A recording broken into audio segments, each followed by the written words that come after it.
ഇതൊന്നും വേസ്റ്റ് ചെയ്യണ്ടല്ലോ എന്ന് വിചാരിച്ചിട്ടാ ഞാൻ. സൊമാലിയയില് ആയിരക്കണക്കിന് പട്ടിണി പാവങ്ങളും ഒരു നേരത്തെ ഭക്ഷണം പോലും ഇല്ലാതെ കഷ്ടപ്പെടുമ്പോ ഞാൻ എങ്ങനെയാ ഫുഡ് വേസ്റ്റ് ചെയ്യുന്നത്?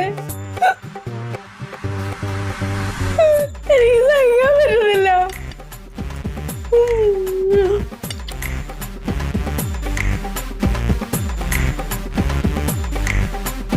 എന്ത് തീറ്റയാണ്?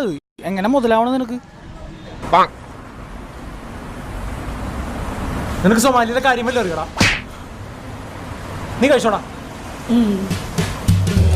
ചേട്ടാ അങ്ങോട്ട് ഇട്ടുണ്ടെങ്കിൽ ഇങ്ങോട്ട് ഇട്ടു.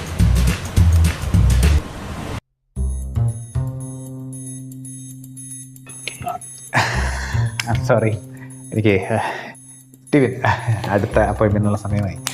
അപ്പോൾ നിങ്ങൾ കാര്യം ചെയ്യും, പോയിട്ട്